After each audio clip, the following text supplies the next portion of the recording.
Ninguém pode preparar-se pelos outros. Cada um tem que se preparar por si. Está consumado. Mas o que é que está consumado? Ele não foi ressuscitado. Ele ressuscitou. Jesus morreu de braços abertos para abraçar todos aqueles que quiseram. Isso faz toda a diferença. Porque Jesus continua vivo.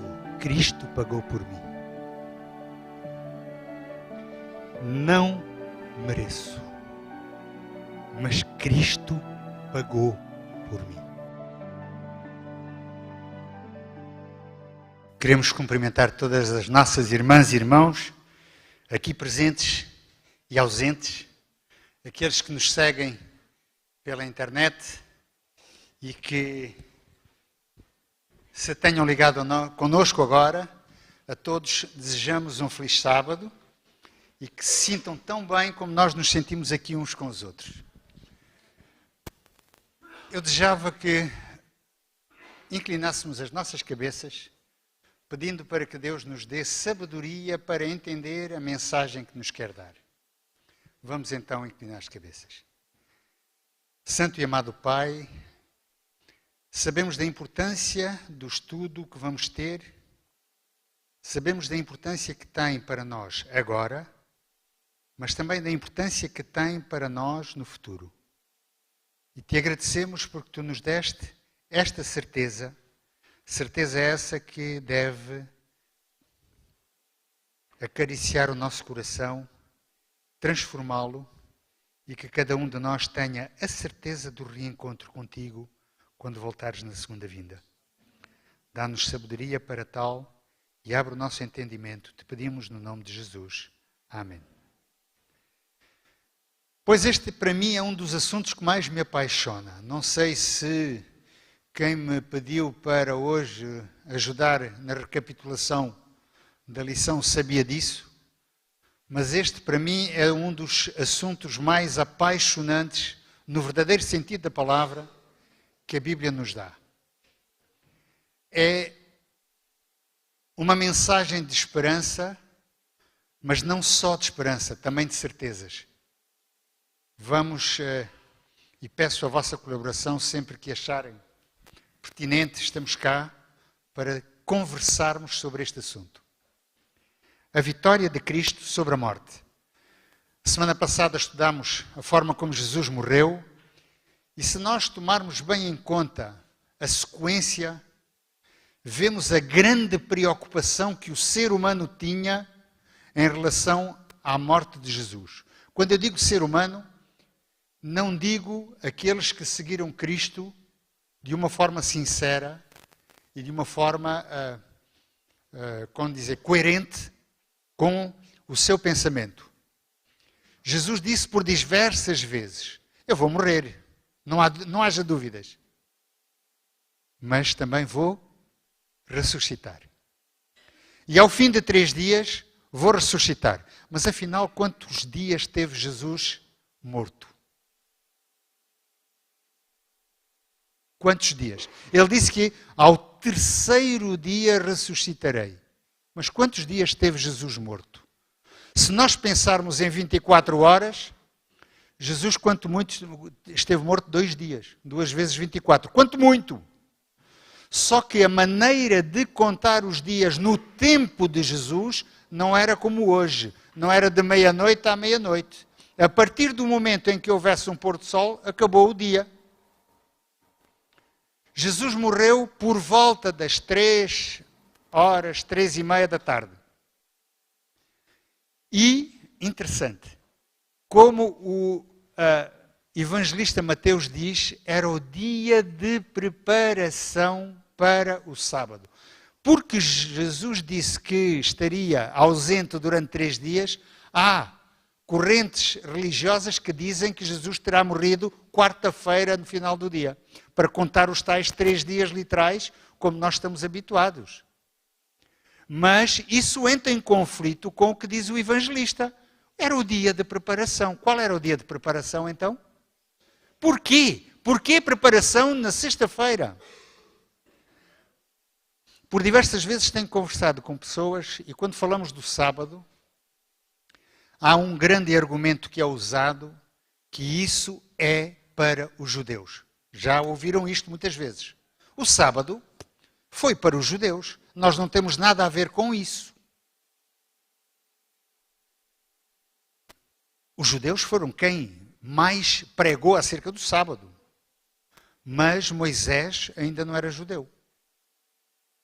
E quem recebeu as tábuas da lei foi ele. E as tábuas da lei estavam perfeitamente definidas, dizendo, lembra-te do dia de sábado. A razão não é porque tu és judeu. Não é por isso que tu tens que guardar o sábado. É porque Deus criou o mundo em 6 dias e ao 7º descansou. Ponto. Ora, o homem, logo no tempo da criação, o primeiro sábado que existiu, literalmente neste mundo, foi guardado por aquele casal, Adão e Eva, ou não? Eles até tiveram a presença do seu Criador ao lado. Estavam cansados. Era para repouso físico. Não foi com esse propósito. Mas que ajuda muito. Estamos de acordo, não? Descansar o dia de sábado. Mudar completamente. Só este movimento.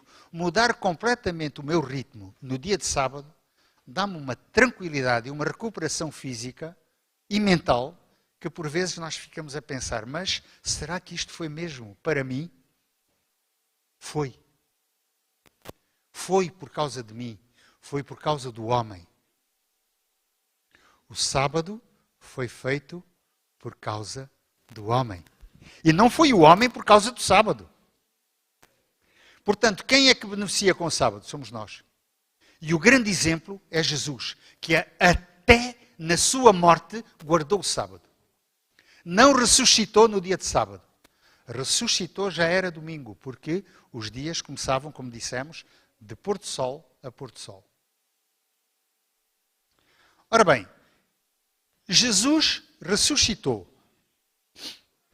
Quem temia a ressurreição de Jesus? Quem? Satanás. Obrigado.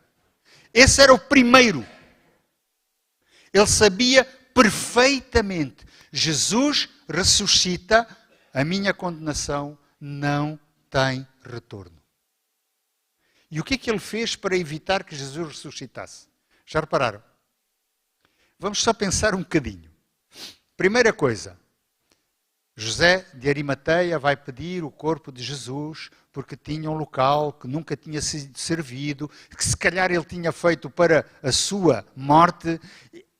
Está limpo, está puro, nunca entrou corpo nenhum. Será que eu posso depositar o meu mestre neste local? Está bem, tu podes, Pilatos. Ok, leva. Embrulhou bem o seu corpo, foram para lá e rolaram a pedra. A pedra em si já não era fácil de rolar, não é? Sabem que quando Maria Madalena, no primeiro dia da semana, quis ir lá, um dos temores dela, como é que eu vou rodar esta pedra? Tão pesada que ela é. Mas para que não rolasse, o que é que fez Pilatos? Mandou selar, colar aquilo. Ou seja, já por si, só arrastar a pedra era difícil, agora colada era praticamente impossível. Era preciso descolar, enfim, estão a imaginar um pouco o trabalho que era. Mas os dirigentes religiosos da altura foram ter com Pilatos e disseram, olha, será melhor arranjar uma patrulha de oficiais, de militares que estejam ali, porque os discípulos podem roubar o corpo e depois dizem, olha, Jesus ressuscitou. Está bem, levem quem quiser. E lá está a patrulha. Pronta. E pediu isso. Além desta equipa de pessoas, seguramente muitos anjos do demónio que seguiam a Satanás também estavam lá presentes. Isso impediu a ressurreição de Jesus. Impediu que aquela pedra fosse rolada, não foi por mão de homem. Isso impediu a ressurreição de Jesus? De forma nenhuma. Agora vejam a atitude dos mesmos dirigentes religiosos depois que disseram, olha, afinal Jesus ressuscitou. Qual foi então o boato que seguiu logo a seguir? Os discípulos sempre roubaram o corpo. Ele não ressuscitou, o corpo foi roubado. O problema não era o corpo, o problema era ressuscitar o corpo. Então qual é a importância da ressurreição de Jesus? Não querem colaborar? Gostam mais de ouvir? Irmão Luís, faz favor. Na verdade, Paulo até vai explicar isso lá em Coríntios.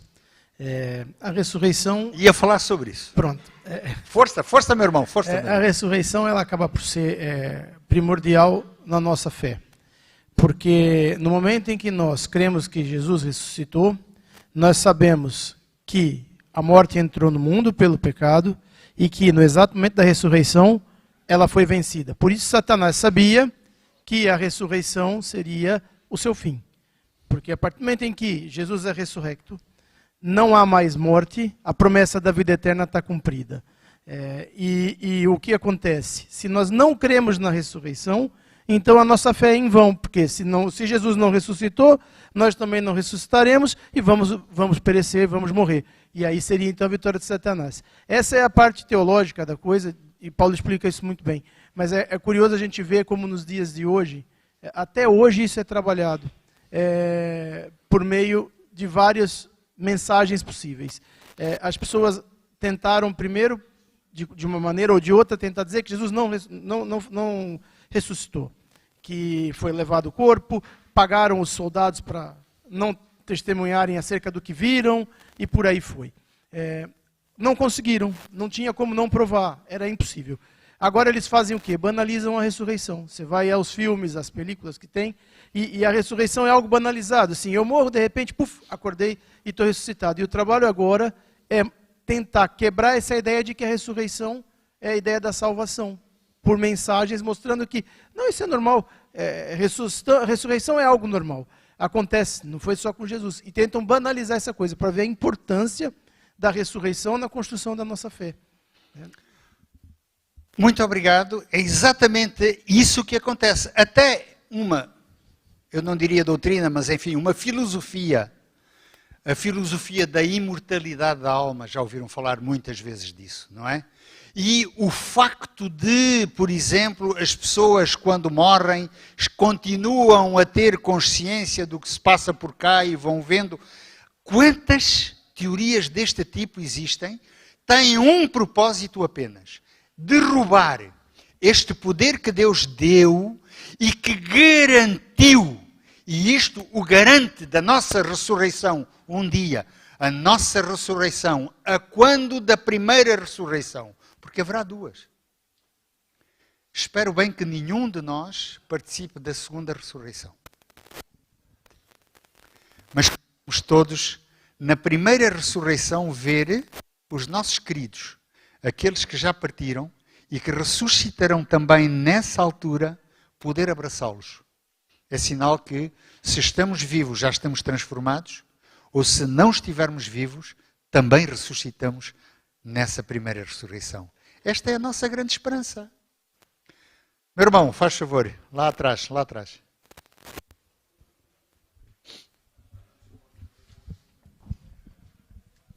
Okay. Falo da ressurreição. Quem começou o testemunho da ressurreição foram os soldados romanos.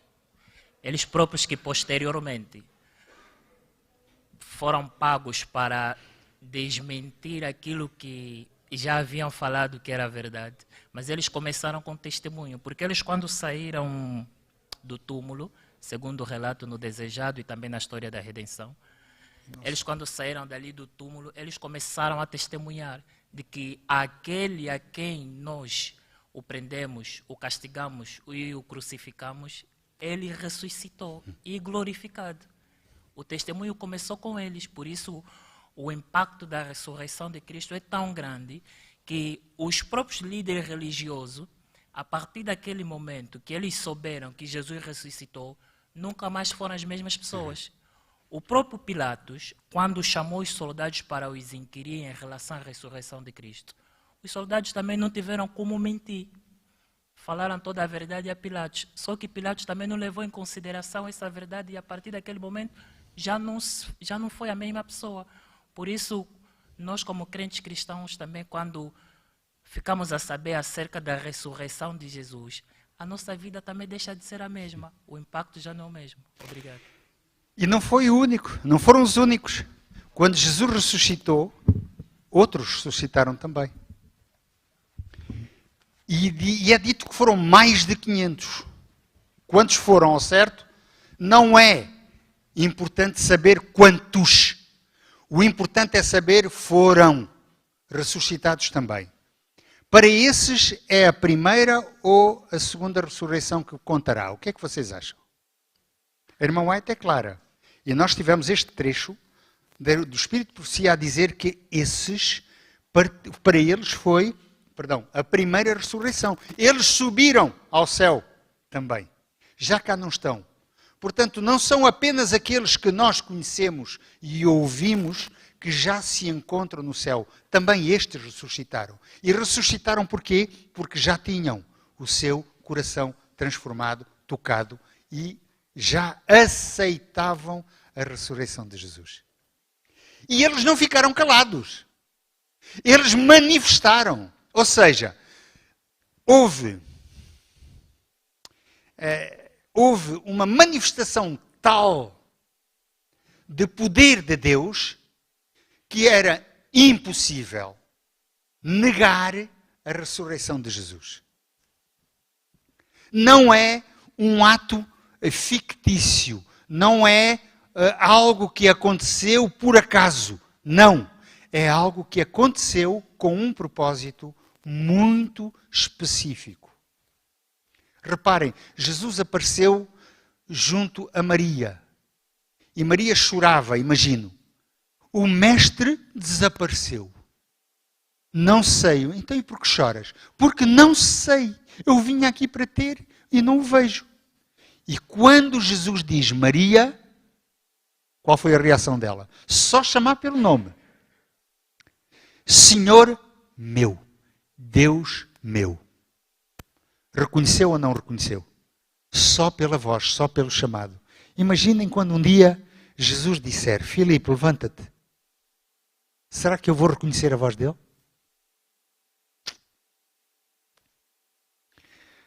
Só quem pode preparar este reconhecimento. Quem é que pode? Cada um de nós. Ninguém pode preparar-se pelos outros. Cada um tem que se preparar por si. Jesus vai com aqueles dois jovens discípulos a caminhar, passeando para Emaús, lá vão os dois e vão a conversar. O tema de conversa deles qual era? O mestre faleceu, o mestre foi crucificado, o mestre está na tumba, o mestre... E lá vem o mestre com eles, a conversar com eles, a falar, a contar-lhe coisas, a falar um pouco daquilo que ele já tinha dito, mas eles continuavam sempre com aquela. Mas quando Jesus se manifesta, imediatamente eles reconhecem o seu mestre. E reparem, só para terminar, todos eles, não sei se já repararam, todos aqueles que tinham seguido a Cristo e que depois ouviram falar da ressurreição de Cristo, a mesma manifestação, alegria, muita alegria, muita alegria.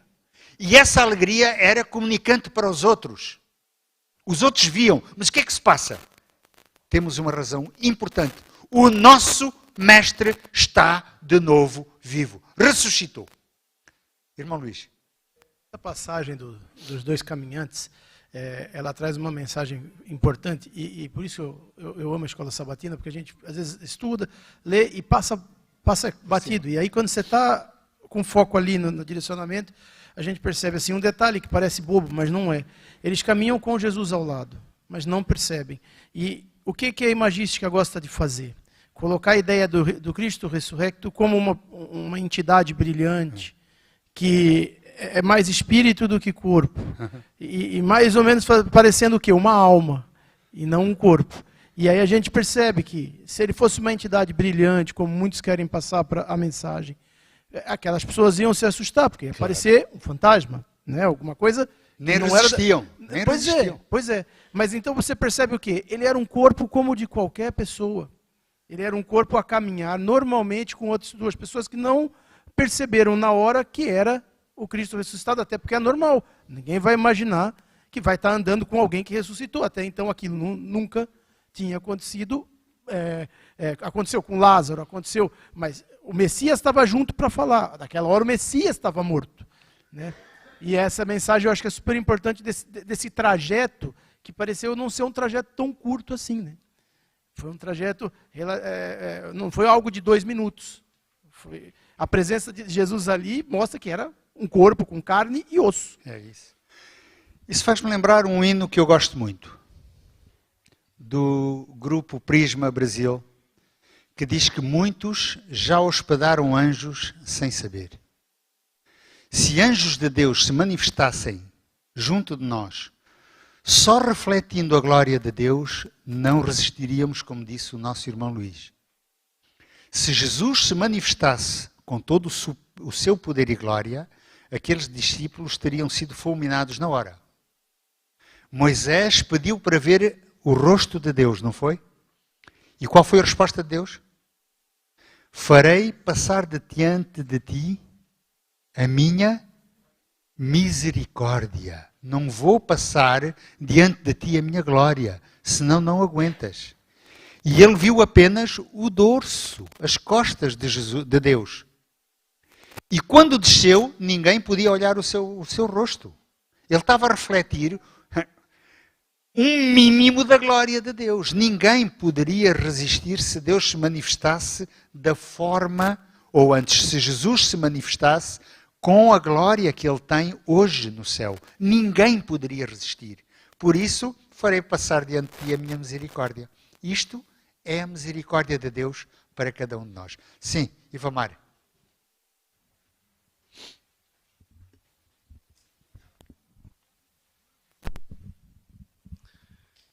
Esse assunto é tão importante e nós ficamos muito tempo sem falar sobre esse assunto, que a morte de Cristo, a crucifixão, foi o centro do plano da redenção.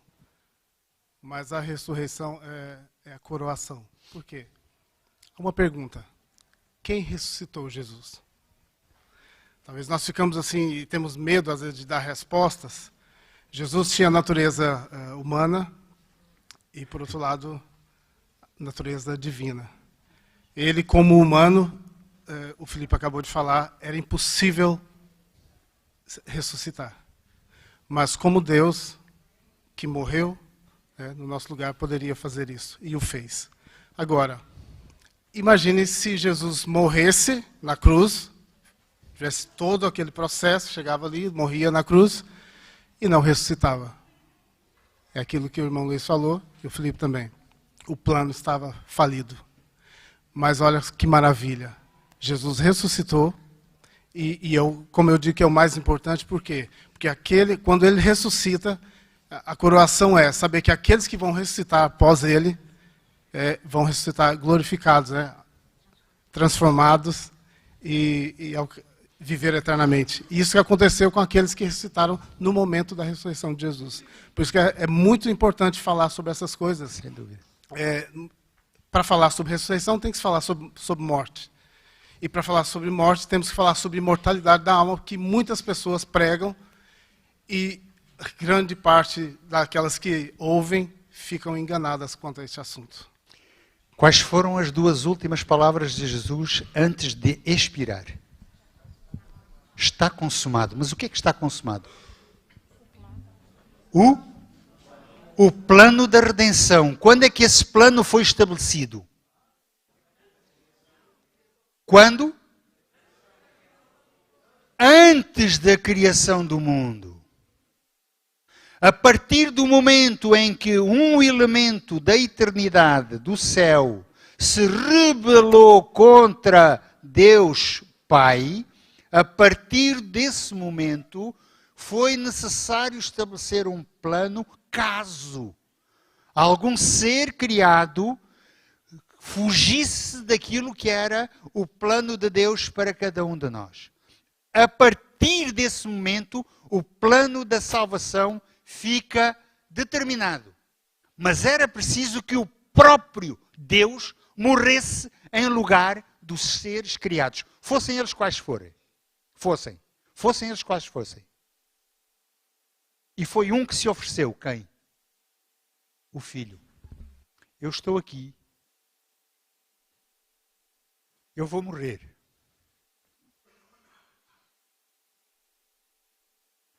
E o mais interessante, eu não diria só interessante, mas importante, é que morreu. E disse que estava consumado o plano da salvação. E como dizia o irmão Ivamar, ele não foi ressuscitado. Ele ressuscitou. A partir do momento em que ele morreu, passou a ser o Deus outra vez. Como dizia o irmão Ivamar. E ainda andou no meio dos homens mais 40 dias. Qual era o propósito dele ao andar esses 40 dias no meio destas pessoas que o conheceram em vida, ativo como ele foi, todo o seu tempo de vida na terra? Qual foi o propósito de Jesus quando ainda andou mais 40 dias? Apenas dizer, vocês agora é que me vão substituir nesta terra. Sim, Ivamar.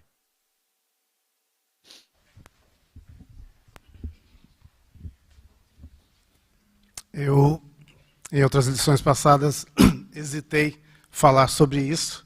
E é aquela coisa que a gente tem medo de falar certas coisas, mas eu acho que é pertinente agora. A respeito disso que o Felipe falou. Quando é que o plano foi feito? O plano já estava feito antes da fundação do mundo. Nós não sabemos no espaço da eternidade quando é que foi. Mas quando Lúcifer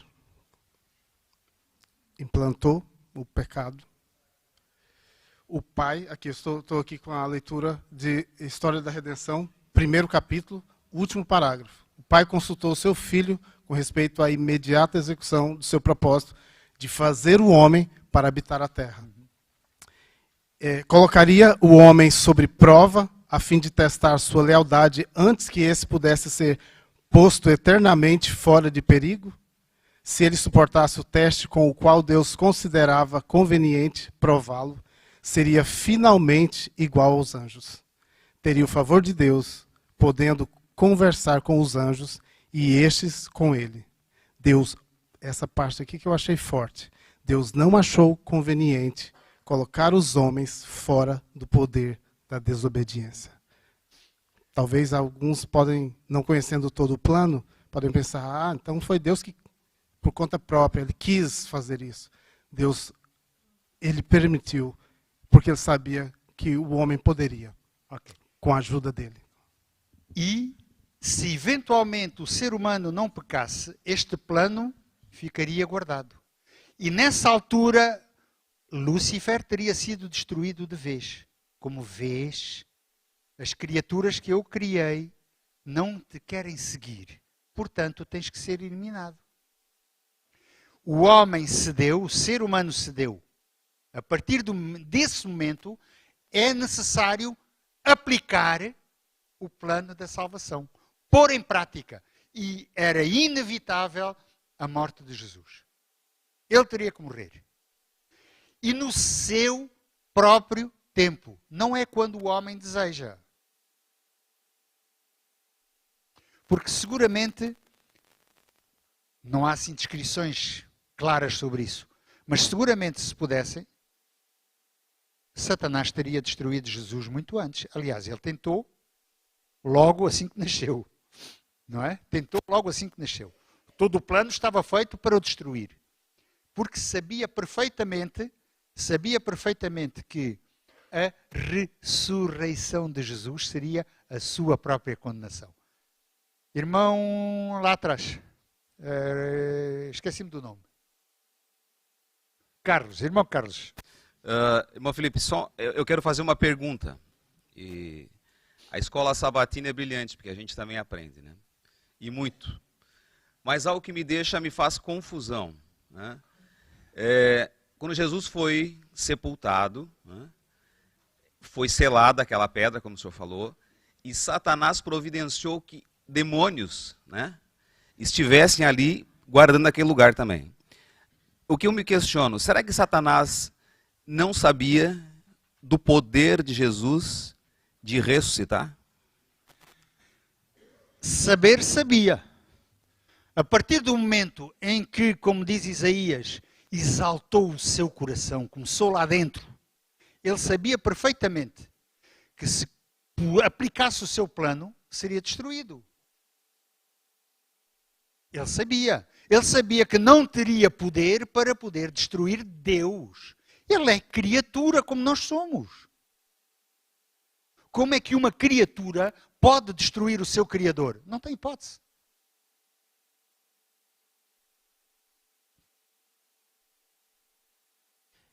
Na seguinte situação, Satanás certamente sabia do poder da ressurreição de Cristo, porque ele sabia que Cristo era o Filho de Deus desde quando foi tentá-lo no deserto, desde o nascimento de Jesus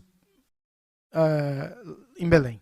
E todo mundo que tenta governar pela mentira acaba sendo descoberto uma certa hora. Você não consegue enganar todo mundo todo o tempo, é impossível. E é muito claro, típico de uma atitude de quem governa. Ele tentou enganar. Então ele colocou tropas, não era para impedir a ressurreição em si, mas sim para controlar a mentira que ele estava a criar, a última grande mentira dele que ele podia criar. E aí você tem o outro lado, que é a verdade, e a verdade prevalece. A verdade prevalece sempre. E o que acontece? Tudo aquilo que ele criou, aquele cenário todo que ele fez, não foi suficiente para conter a mentira para todos, mas a mentira é perpetuada até hoje. Para muitos, o próprio irmão Felipe falou, a ideia até de se contar o dia da morte de Cristo, as teses que são criadas em torno daquele momento são enormes. Ou seja, ele ainda tenta governar pela mentira, mas a verdade acaba sempre por prevalecer. É que ele tem um propósito só. Já agora, o irmão ali atrás também tinha pedido. Também há um outro propósito, que é o seguinte: Satanás sabia que está condenado. A partir do momento em que ele se rebelou contra Deus, ele sabe, só tem uma hipótese, é ser destruído. Ele não tem qualquer hipótese de salvação. Mas o seu propósito é: eu sou condenado, mas não vou sozinho. Quanto mais levar, melhor. Jesus morreu de braços abertos para abraçar todos aqueles que quiseram. E ele tinha os braços abertos para arrastar todos que pudesse. Portanto, imitação da verdade é completa mentira. Meu irmão, os três depois a querer. Mais dois. Às vezes as pessoas que mentem podem não estar verdadeiramente conscientes que estão a praticar mentira e acreditam nas suas pseudo-verdades, mentiras, depois vêm-se a verificar mentiras. Jesus próprio diz que Satanás era homicida e mentiroso desde o princípio. Jesus não tem dúvida nenhuma, Deus não tem dúvida nenhuma. No entanto, Satanás é uma criatura. E como criatura, mesmo quando se rebelou no céu, possivelmente convenceu-se que os seus argumentos eram poderosos e verdadeiros. E convenceu um terço, e convenceu-se se calhar a ele próprio. E se calhar, porque também no decorrer da lição há uma parte de um trecho que ele diz que ficou envergonhado porque os seus anjos deviam estar ao lado dele quando veio o grande anjo do céu, chamado Jesus, eles debandaram. E ele ficou envergonhado e ficou. Portanto, ele estava crente em princípio que Jesus, porque ele faz esta luta também no céu, ele degrada a imagem de Cristo, ele vai lutar contra Cristo. Ele não diz diretamente contra Deus que Deus não é o Todo-Poderoso. Ele não diz que o Espírito Santo não é o Todo-Poderoso. Há uma luta ali, uma disputa, que ele gostaria de estar a par com Cristo. Essa foi a causa da sua rebelião. Muito bem, portanto, aqui é um momento-chave. Ele se calhar está convencido que Jesus não pode ressuscitar. por ele próprio, porque não é igual a Deus. E a ressurreição de Cristo, quando o anjo chama, diz, teu pai te chama, e Jesus, no seu poder, vai revelar que também ele tem a vida em si mesmo, então é divino. E não há mais mentira possível. Nem o próprio Lúcifer, que está presente a assistir a tudo, ele tem que se sujeitar à realidade. E, portanto, tem que dizer, não, Jesus, ele pode continuar com as mentiras dele, mas na realidade ele tem que reconhecer, não, Jesus realmente é Deus. Muito obrigado. Irmão Carlos?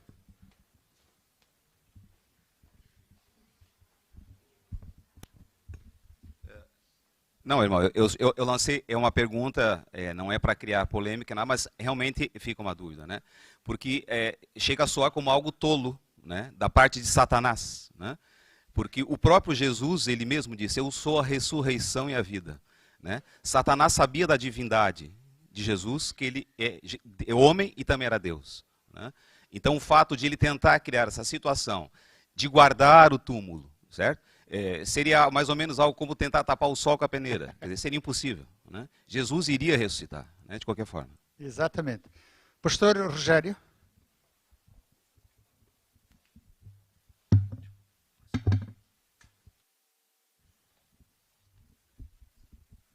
Bom dia a todos. Vou outra vez abrir uma outra vertente, que a diferença que faz o cristianismo para todas as outras religiões é que o seu fundador é o nosso contemporâneo. Porque onde é que está a sepultura, como é que está a sepultura de Maomé, de Zoroastro, de Buda? Está lá. E há milhares de pessoas que fazem a peregrinação e vão lá. Onde é que é a sepultura de Jesus? Ninguém sabe. Aqueles que já estiveram em Israel, diz que foi aqui, podia ir ali, podia sair de lá. O importante é que Jesus, a sepultura de Jesus está vazia. Isso porque é que Jesus é ressuscitou. E ele é o nosso contemporâneo. Portanto, ele morreu e subiu aos céus e neste momento, de acordo com a nossa teoria do plano da salvação, ele está neste momento no céu intercedendo por cada um de nós. Amém. Portanto, ele é o nosso contemporâneo, é uma pessoa que vive, é atual, é dos nossos dias. E isso faz a diferença. Isso faz toda a diferença. Porque Jesus continua vivo. Não ressuscitou só por ressuscitar, mas continua vivo. Aquela morte foi o preço a pagar pela rebelião do ser humano instigada por Lúcifer. E Lúcifer tem perfeita consciência que a partir do momento em que Jesus ressuscitou, o seu tempo está limitado. Irmã. Ele falou de um personagem aqui que andou com Jesus e que não acreditou que Jesus havia ressuscitado. E disse lá, se ele não fizesse isto ou aquilo, não tocasse, não visse, ele não cria. Mas chega um momento que ele tem um encontro com Jesus. Estou falando de Tomé.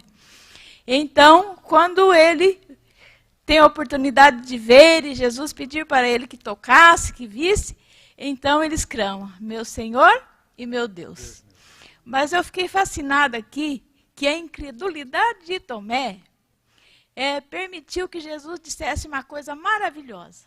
E essa frase que Jesus disse, ele disse, para cada um de nós que estamos sentados aqui nesta manhã e para os nossos queridos que estão em casa também. Ele disse assim, porque me viste e creste, bem-aventurado aqueles que não viram e creram. Isso me deixou hoje de manhã, ao recapitular a lição lá em casa, fascinada, porque Jesus naquele momento lembrou de cada um de nós, porque todos nós que estamos aqui nesta manhã de sábado, nenhum de nós vimos, mas todos nós somos bem-aventurados, porque nós cremos que Jesus ressuscitou.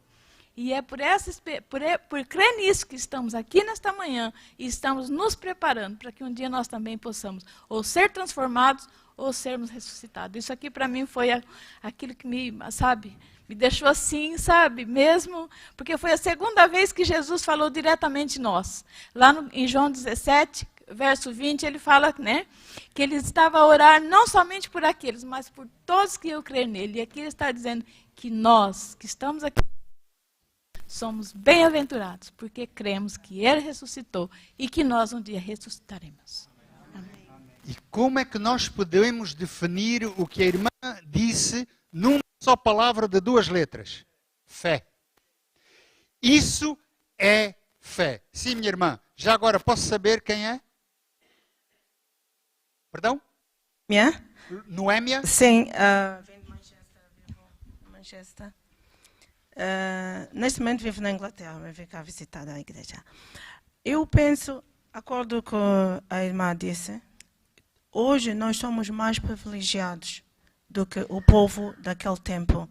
Porque hoje nós somos a última geração à espera da vinda do Senhor Jesus Cristo. Naquele tempo, muitos andaram com Jesus e muitos deles não eram convertidos. Claro que hoje em dia, se nós não pedirmos a Deus para que nós morramos, eu acho que é certo, que nós temos que morrer na carne e pedir ao Senhor para que possamos ser batizados diariamente pelo Espírito Santo. Porque tudo que Jesus fez por nós, Ele foi vitorioso.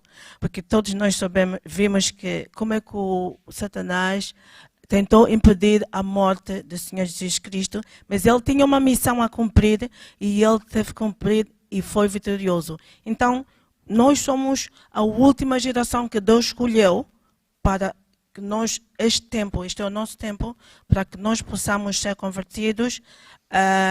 Como?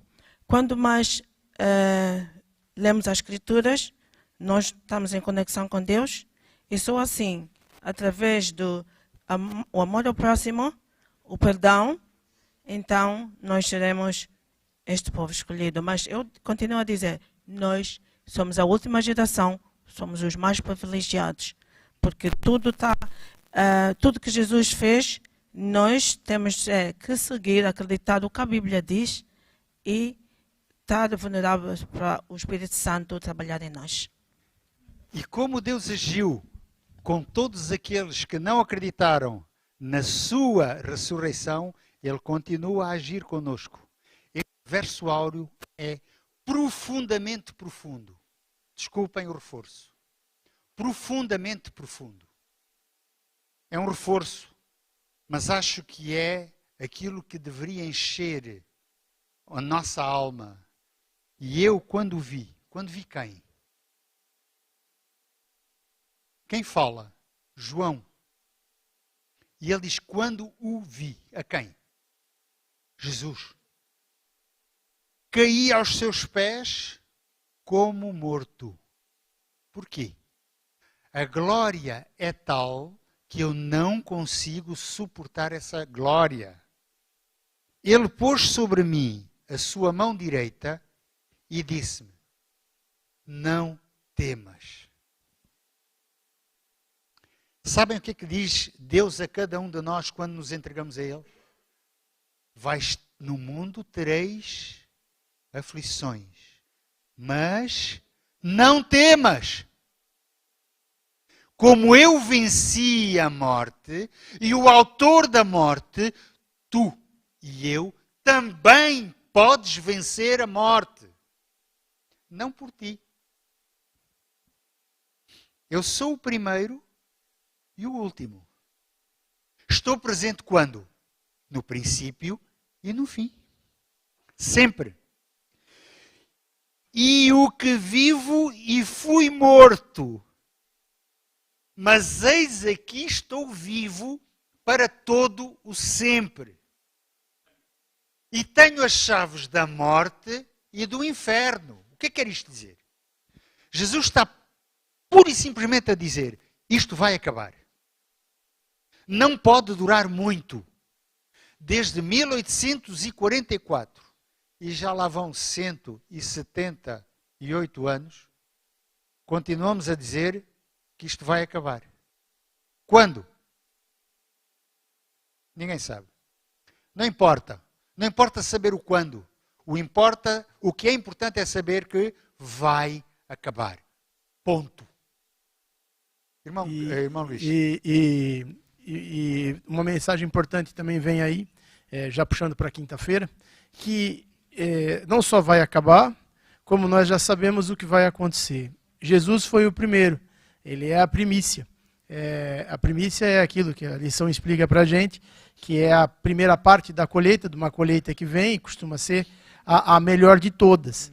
Então, ele vem e fala, eu sou a primícia. Ele se fez mostrar para N testemunhas na terra para poderem comprovar a sua ressurreição, e ele é o sinal de que todos nós teremos o nosso lugar, basta que escolhamos segui-lo, e esse lugar, você já tem uma ideia do que seja, basta olhar para ele, Jesus Cristo, e daí você vai saber o que você vai herdar. Ele é a grande primícia, é o primeiro que veio preparar a gente.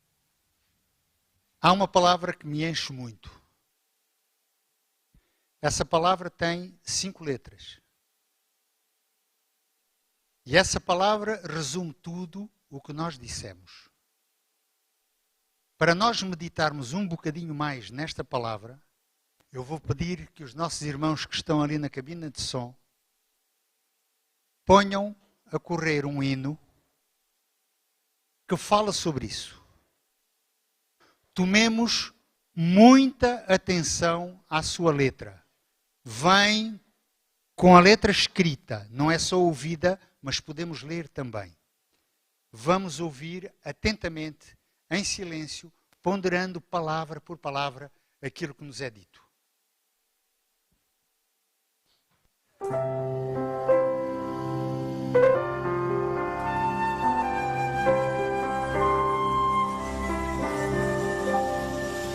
A graça é um ponto de encontro,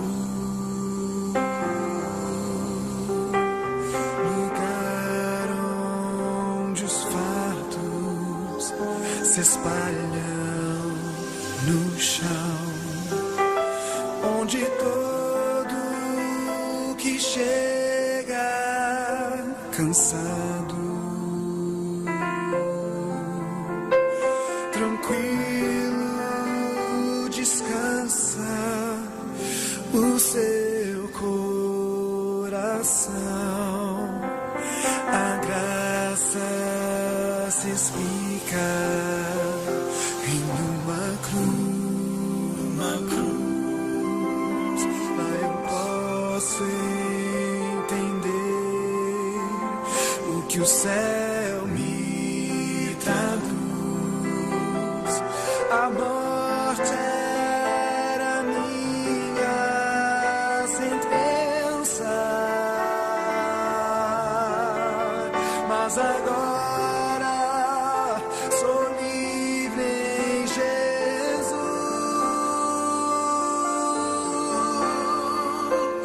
Graça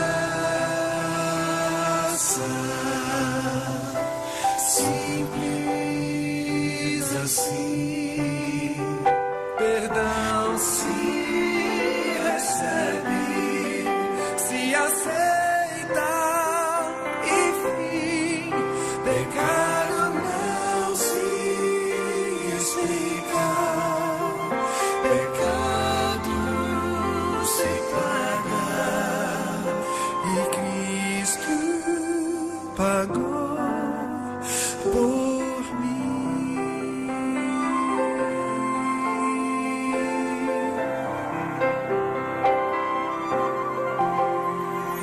Havia imensa separação entre a raça caída e o Deus do perdão, mas a graça fechou o abismo e sem hesitar estendeu-nos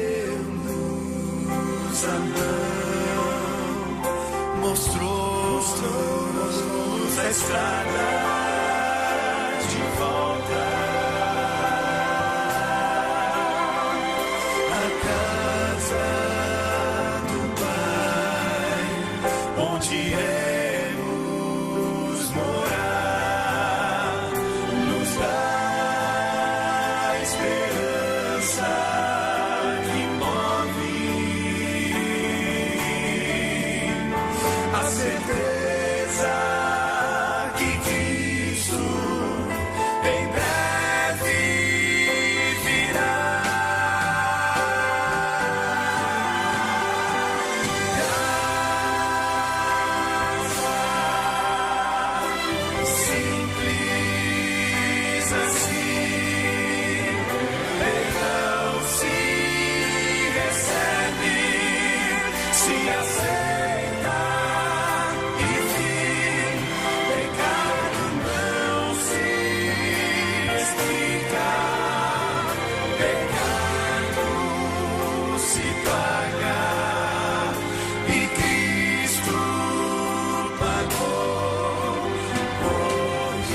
e Cristo pagou por mim. Graça, graça.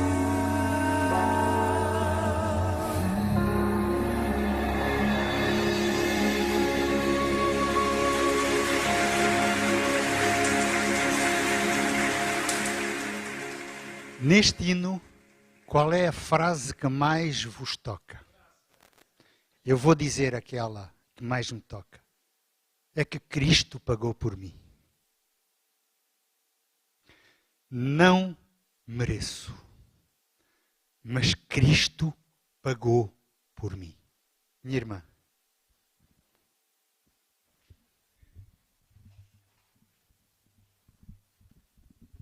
Estas aveições e as aveições da semana passada, que ao fim e ao cabo focam-nos no mesmo assunto, na mesma mensagem, para mim tocaram profundamente num ponto que eu passo a dizer. Com que profundidade o pecado ofende a Deus para Jesus ter que pagar um preço tão doloroso, tão dramático, para nos livrar dessa escravidão. É só isto que eu queria dizer. E, no entanto, continuamos a pecar. Continuamos a pecar porque a nossa natureza já foi gerada em pecado. Mas temos, um dia, um encontro marcado. Este encontro marcado é com todos. Ninguém é posto de lado. Há um outro hino que mexe muito comigo. O dia em que eu me encontrar com o meu mestre, dizer obrigado. Dizer obrigado a este Jesus, porque Ele me salvou. Este, penso eu, ser o melhor espírito que cada um de nós pode ter e apresentar a Cristo. Eis-me aqui como estou, mas tu transformas-me. E Jesus está pronto a transformar cada um de nós. Bendita a hora em que vamos ressuscitar na primeira ressurreição, ou então participar naquela transformação gloriosa que vai ser, como diz o apóstolo Paulo, e nós, os vivos, nós, ele incluía-se também. Pensava que Jesus vinha nessa altura. Nós, os vivos, seremos transformados num abrir e fechar de olhos. Esperamos esse dia. Que Deus nos ajude a continuar firmes neste Cristo que pagou por cada um de nós. É a minha oração sincera.